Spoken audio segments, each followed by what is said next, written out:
खमा गणिसा, स्वागत है आपका मेरे आज के न्यू व्लॉग में। और आज का व्लॉग बहुत ही ज़्यादा इंटरेस्टिंग, बहुत ही ज़्यादा यूज़फुल और बहुत ही ज़्यादा इन्फॉर्मेटिव है। तो आज के वीडियो को आप बिल्कुल भी स्किप मत करना और बहुत ही ध्यान से देखना। अगर आप घर में सिलाई करते हैं, घर में आपका पार्लर है या कोई भी शॉप है, आप घर से कोई भी काम कर रहे हैं, तो आप जो मैं आज बातें बताऊंगी उन बातों का बहुत ज़्यादा ध्यान रखना। क्योंकि हमारे जब घर में कस्टमर आते हैं ना और शॉप में कस्टमर आते हैं, उनमें रात दिन का फ़र्क रहता है। तो वो क्या फ़र्क रहता है, और घर में जब हम कुछ भी काम कर रहे हैं तो हमें लोग हल्के में ले लेते हैं। कस्टमर हमारे साथ थोड़ी सी चालाकी करने की कोशिश करता है। तो आज मैं आपको यही बताऊंगी कि आपको कैसे कस्टमर से बच के रहना है। आज मेरा मोस्ट इम्पोर्टेंट यही टॉपिक है कि आपके पास कैसे कस्टमर आए, उनसे आपको कैसे सावधान रहना है और कस्टमर की पहचान कैसे करनी है। क्योंकि मेरे साथ, मेरा घर में, मैं गाँव में रहती हूँ और गाँव में मैंने अपने फैंसी स्टोर कर रखा है, पार्लर कर रखा है और सिलाई करती हूँ।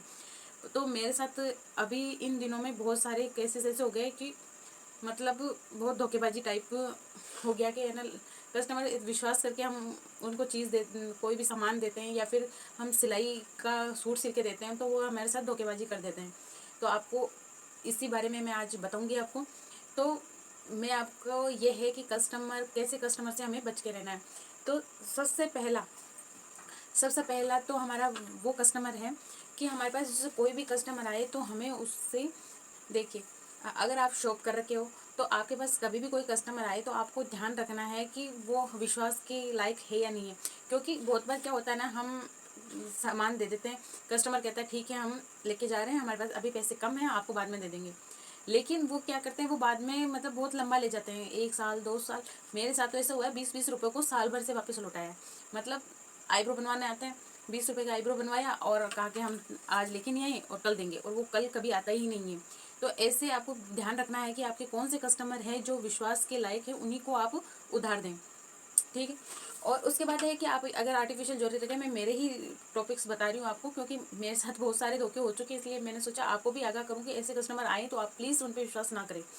तो मैं आर्टिफिशियल ज्वेलरी भी रखती हूँ। तो अभी क्या हुआ कि हमारे पड़ोस में कोई शादी थी। अब पड़ोसियों पे विश्वास ना करें तो किस पे करें वही बात है।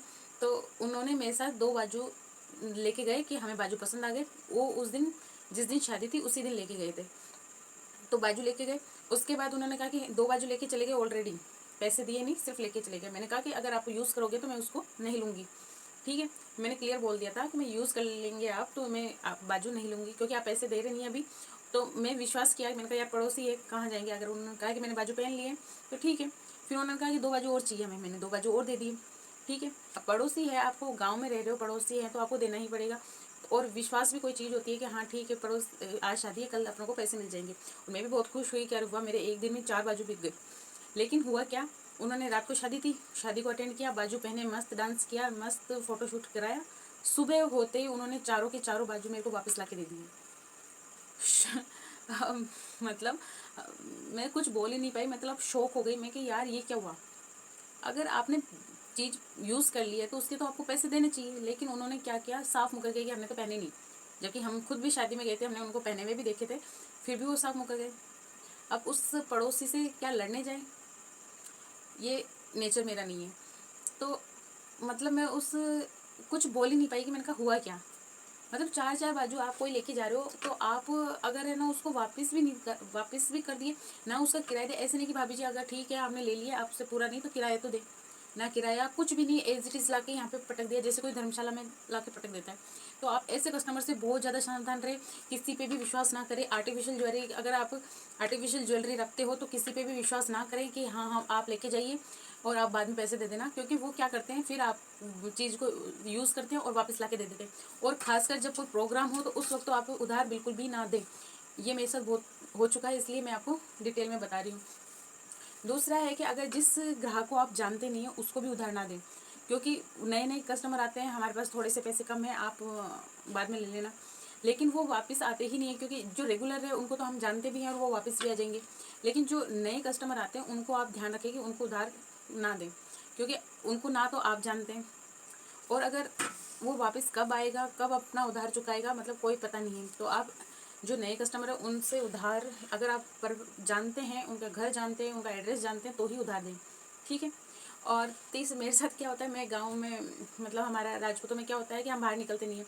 तो मेरे साथ ऐसा हुआ है कि मैंने जब भी किसी को दिया, क्योंकि मैं तो किसी को नहीं जानती हूँ, मेरे ससुराल में मैं किसी को भी नहीं जानती, अब तो फिर भी जानने लग गई हूँ, लेकिन पहले मैं किसी को नहीं जानती थी, तो उधार लेके जाते तो मैं अपनी मम्मी जी को कहती थी कि इनको बता के जाओ कि आप कौन हो, क्योंकि मैं आपको जानती नहीं हूँ तो मैं उधार नहीं दूंगी। मैं साफ कहती थी मैं उधार नहीं दूंगी, क्योंकि मैं आपको जानती नहीं हूँ तो उधार कैसे दूँ। तो इस हिसाब से उधार नहीं देती। तो अगर किसी को उधार दिया ना, नाम तो लिख लेती लेकिन वो वापस साल भर में भी नहीं आता था, तो मैंने उधार देना वहीं पे बंद कर दिया। ठीक है। और सिलाई के सूट है, हमारे पास सिलाई के सूट बहुत सारे आते हैं, लेकिन यहाँ पे होता है कि यहाँ पे भी वही रीज़न है कि उधार, सबसे ज़्यादा उधार, कस्टमर उधार रखने वाली बहुत ही ज़्यादा परेशानी है। तो आप अपने एक अच्छा खासा बोर्ड बना के रखिए कि यहाँ पे उधारी बंद है। आप बोर्ड बना के रख सकते हैं, जिससे कि अगला कोई कस्टमर हमारे पास आए तो उसको पता हो कि हाँ यहाँ पे उधार नहीं देते, तो वो पहले ही समझ ले कि हाँ ठीक है यहाँ पे उधार नहीं है। अगर किसी की परेशानी है कि हाँ वो दे नहीं पा रहा है अभी, या फिर कोई कारण ऐसा है, उसकी कोई मजबूरी है, तो आप उसे उधार दीजिए। ठीक है। और उसके बाद ये होता है कि कोई लोग चालाकी दिखाते हैं कि हमारे पास तो खुले नहीं है, हमारे पास तो बैंक में है, हम तो ऑनलाइन पेमेंट कर सकते हैं। तो आपको उसकी भी सुविधा रखनी है। आजकल ऑनलाइन पेमेंट का बहुत ट्रेंड चल रहा है, तो आपको अगर घर में भी कुछ कर रहे हैं तो आपको ऑनलाइन पेमेंट का मेथड रखना चाहिए। आप फ़ोन पे चलाते हैं तो फ़ोन पे में करें, या स्कैनर मंगा के रखें, कुछ भी करें, ऑनलाइन पेमेंट की सुविधा आपको रखनी है। ठीक है, ये हो गया। दूसरा है कि आपको जो आप विश्वास पात्र ग्राहक हैं, सिर्फ उन्हीं को उधार दें, क्योंकि आप ऐसे कैसे किसी को भी दे देते हैं तो वो आपका वापस पैसा आना बहुत ही ज़्यादा मुश्किल है। और किसी ने मेरे को कमेंट भी किया था कि मेरे पास सिलाई बहुत आती है, तो सिलाई में भी है ना उधारी होती है, तो उस उधारी को कैसे हैंडल करूँ। तो देखिए, उधारी को हैंडल करना, क्योंकि आपका एक तो आपको भोलापन, आप कस्टमर से बहुत प्यार से बोलते हैं, बहुत ही अच्छे से बोलते हैं, तो वो अगर चालाक हैं तो वो आपको एकदम सीधा साधा समझ के आपको बेवकूफ़ बना देता है। तो आपको इतना भी बेवकूफ़, व्यवहार बहुत अच्छा करना है, लेकिन इतना बेवकूफ़ नहीं बनना है आपको कि आपको रोज़ आप इतनी मेहनत से सिलाई करते हैं और आपको पैसे भी नहीं मिलते हैं। तो उसका मतलब ही क्या, उधार मतलब आज हम सिलाई करते हैं, मैं भी सिलाई करती हूँ, तो सुबह सूट सिलते हैं तो शाम तक ऐसे लगता है कि अगर ये सूट लेके जाएगा तो हमारे पास 200 रुपये आएंगे, लेकिन वो सूट लेके जाता है, वो 200 रुपये भी नहीं आते हमारे पास। देखो, मैं 200 रुपये लेती हूँ, इसलिए मेरे मुँह पे 200 रुपये, जो भी आपकी सिलाई है उसके हिसाब से बता रही हूँ। तो क्या होता है कि वो रुपए ना आए तो अपनी पूरी एनर्जी डाउन हो जाती है, और वही पैसे शाम तक मिल जाते हैं हमें, तो एनर्जी डबल हो जाती है कि कल और सूट सिलेंगे तो हमारे पास और पैसे आएंगे। तो ये कारण है कि आप इतना हैंडल करें, आप उनसे प्यार से बोले, उनको समझाइए कि हमारे यहाँ पे मैं मेहनत से कमा रही हूँ, तो मैं अपनी इनकम के लिए कमा रही हूँ। उधार, मेरे इतना बड़ा कोई बिजनेस नहीं है कि मैं आपको उधारा दूँ और मेरा चल जाए। मैं अपनी मेहनत के लिए, अपनी रोजी रोटी चलाने के लिए जो सिलाई कर रही हूँ, उसके लिए मेरे को पेमेंट तुरंत चाहिए। ठीक है, क्योंकि जो, और हाँ, उधारी चलानी भी है तो सिर्फ उन्हीं के साथ तो चलाइए जो भरोसेमंद हो, जो एक टाइम पीरियड में अपना उधार दे देता हो। मतलब आपके पास जो भी उधार के, हाँ हम 2 दिन में, 5 दिन में, 10 दिन में आपको उधारा वापस चुका देंगे, आप सिर्फ उन्हीं के उधारा रखें। कोई काम करते हैं और उसके तुरंत पैसे आते हैं तो उसका फ़ायदा ज़्यादा होता है। आप उनको थोड़ा सा डिस्काउंट दे सकते हैं कि मैं आपको 10-20 रुपये का डिस्काउंट दूंगी अगर आप तुरंत पेमेंट कर देते हो, तो आप ऐसा भी कर सकते हैं। और उसके साथ ये भी हो जाता है कि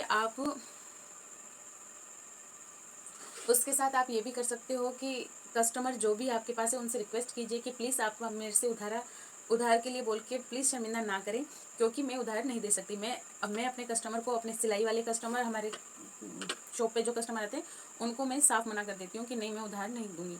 उधार नहीं देने का कारण है, मैं उनको बताती हूँ कि जैसे मैंने बताया था आपको, मेरी ज्वेलरी वाले में मेरे साथ बहुत बड़ा धोखा हुआ था। मेरे पास 2000 रुपये का नुकसान हुआ था एक ही दिन में। तो मैं उस एग्जाम्पल को देते हुए अब मैं किसी को भी आर्टिफिशियल ज्वेलरी बाहर नहीं देती हूँ।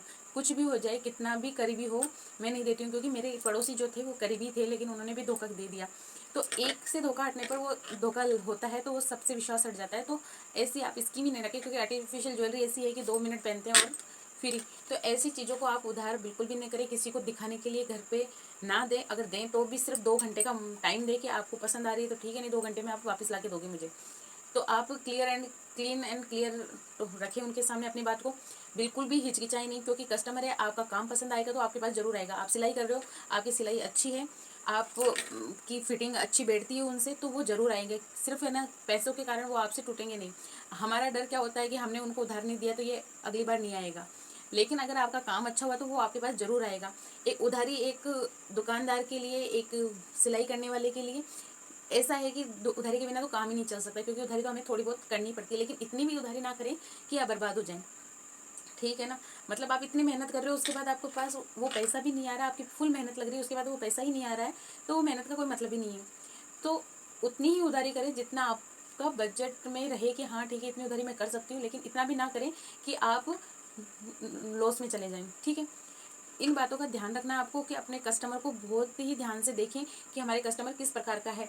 उसका व्यवहार अच्छा होना चाहिए, वो भरोसेमंद होना चाहिए। चालाक और चापलूसी करने वाले ग्राहकों से बहुत बच के रहिए, क्योंकि वो क्या करते हैं, आपसे चापलूसी कर करके आपका सामान या सिलाई जो भी करवा रहे हैं उसमें आपको बहुत लॉस दे सकते हैं।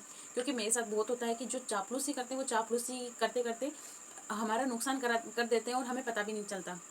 ठीक है ना, तो इस बात का बहुत ध्यान रखना है आपको। चापलूसी करके वो आपसे उधार लेके चले जाते हैं और फिर वो लंबे समय तक देते नहीं हैं। ठीक है, तो ये सब बातें हैं जिनका आपको ध्यान रखना है। और उधार के लिए टाइम पीरियड बना के रखिए कि आप अगर उधार लेके जा रहे हैं तो मुझे इस टाइम पर वापस देना पड़ेगा, नहीं तो आप पर पेनल्टी लगेगी, आपके 5 रुपये 10 रुपये 20 रुपये एक्स्ट्रा पे करने पड़ेंगे। तो इस डर से भी वो आपको उधार जल्दी देगा। और या तो आप पहले ही कहेंगे मुझे पेमेंट एडवांस में चाहिए तो मैं आपकी सिलाई करूँगी। ठीक है ना, एडवांस तो बहुत कम लोग होते हैं जो एडवांस देते हैं, एडवांस तो नहीं देते हैं, लेकिन आप कोशिश करें कि वो आपको एडवांस ही देके जाएं। एडवांस ना हो तो आप सिलाई जो भी सूट सिल रहे हैं आप सूट तभी दें उनको जब आपका पेमेंट आए। आप उनसे रिक्वेस्ट करके प्यार से बात कीजिए, उनको समझाइए कि देखिए मैं सिलाई अपने रोजगार के लिए कर रही हूँ, अपने रोजी रोटी के लिए कर रही हूँ, तो आप प्लीज़ उधारी पे ना जाएं और प्लीज़ मुझे अपना पेमेंट करें और आप अपनी सिलाई लेके जाएं। क्योंकि जब तक पेमेंट नहीं आएगा सिलाई में इतना भी कोई मुनाफा नहीं है। अगर नॉर्मली एक ही सूट सिल रहे हो आप दिन का, तो इतना कोई आपका प्रॉफिट नहीं है कि आप उधारा छोड़ दें और आपका काम चल जाए। इसलिए आप छूट में हो या किसी में भी हो इतनी लंबी उधारी ना चलाएं जिससे कि आपका नुकसान हो। तो इस तरीके के कस्टमर से आप बच के रहें। वीडियो कैसा लगा, वीडियो अच्छा लगा तो please like share and subscribe. Bye bye.